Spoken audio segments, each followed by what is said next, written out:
আসসালামু আলাইকুম এভরিওয়ান, কেমন আছেন? আশা করি সবাই ভালো আছেন। এই তো আজকে চলে এলাম মলা মাছের একটা রেসিপি নিয়ে। আমি মলা মাছটা এভাবে রান্না করি। আগে কেটে নিয়েছি, কেটে পরিষ্কার করে এই তো হলুদ এর গুঁড়া, লবণ আর মরিচের গুঁড়া দিয়ে দিয়েছি।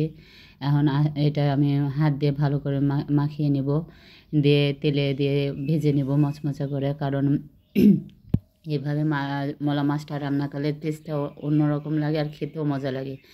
তো যাই হোক, কথা বাড়াচ্ছি না, এখানে মাছগুলো, ছোটো মাছগুলো আমি দিয়ে দিলাম। এখন সুন্দর করে ভেজে নেব।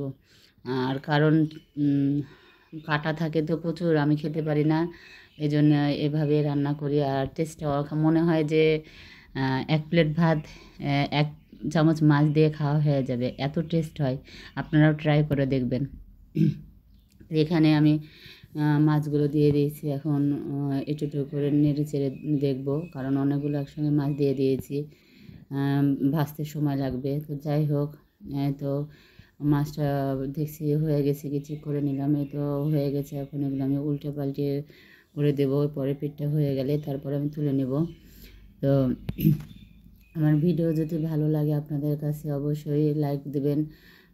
আর নতুন যারা তারা সাবস্ক্রাইব করবেন আমার চ্যানেলটা। আর হচ্ছে যে একটা করে লাইক দিয়ে পাশে থাকবেন, সুন্দর সুন্দর কমেন্ট করে। তো যাই হোক, তো এপাশে মাছগুলো ভাজা হতে থাক। আর এই যে ভাজা হয়ে গেছে, আমি এখন তুলে নিচ্ছি। ভালো করে দেখতে পাচ্ছেন, একদম মচমচা করে ভেজে নিয়েছি। তো এর মধ্যে এখন কাঁচামরিচ, পেঁয়াজটা আমি দিয়ে দেবো তেলে, যে দেখতে পাচ্ছেন ওই কড়াই রান্না করে নিচ্ছি। তো কাঁচামরিচ আর পেঁয়াজটা একটু ভালো করে ভেজে নেব। ভেজে নেওয়ার পরে, আর ভেজে নেওয়ার আগে আমি একটু লবণ দিয়ে দেবো, যেন পেঁয়াজটা তাড়াতাড়ি ভাজা হয়ে যায়। তো এখন আমি লবণ দিয়ে দিচ্ছি। এরপরে একে একে সব মশলাই দিয়ে দেব। এই তো দেখছেন আমার পেঁয়াজটা প্রায় নরম নরম হয়ে এসছে। একে একে আমি এর মধ্যে মশলা অ্যাড করব।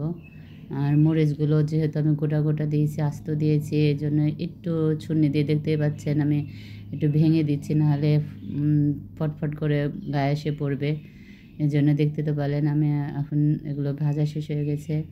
আর আমি একে একে মশলা অ্যাড করছি। এই তো এখন লবণ দিয়ে দিলাম। আমি সামান্য আগে পেঁয়াজ ভাজার সময় লবণ দিয়ে দিয়েছি, তারপরে অল্প লবণ দিয়ে দিলাম। তো আদা, রসুন আর জিরা বাটা একসঙ্গে করা আছে দিয়ে দিলাম। হলুদের গুঁড়া দিয়ে দিলাম 1 চামচ, আর মরিচের গুঁড়া দিয়ে দিলাম 1/2 চামচ। যেহেতু আমি কাঁচা মরিচ আগে অলরেডি দিয়ে দিয়েছি, এই জন্য মরিচ একটু কম দিচ্ছি। ধনের গুঁড়া দিচ্ছি, আর আমার ভাজা মশলার গুঁড়া, যেহেতু আমি ভাজা মশলার গুঁড়া প্রত্যেকটা রেসিপিতেই দিই, আপনারা খেয়াল করবেন অবশ্যই। আর আমার কাছে এটা না দিলে ভালো লাগে না। তো মশলাটা ভুনা করতে করতে তো আমি একটু পানি দিয়ে দিয়েছি, নাহলে মশলাটা পুড়ে যাবে। আর অল্প একটু টমেটো দিয়েছি, ছোটো মাছ যেহেতু রান্না করবো, টমেটো না দিলে তো মজাই লাগে না। তো টমেটো দিয়ে এখন আমি ভুনা হয়ে গেছে, আমি এখন ভাজা মাছগুলো এখন আমি দিয়ে দিচ্ছি।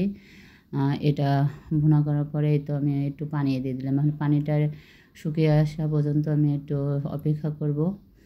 আর তারপরে আমার ধনেপাতা দিয়ে মাছটা নামিয়ে ফেলবো।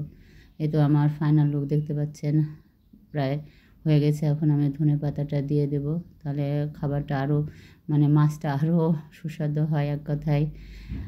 তো যাই হোক, কে কীভাবে রান্না করেন কমেন্ট করে জানাবেন।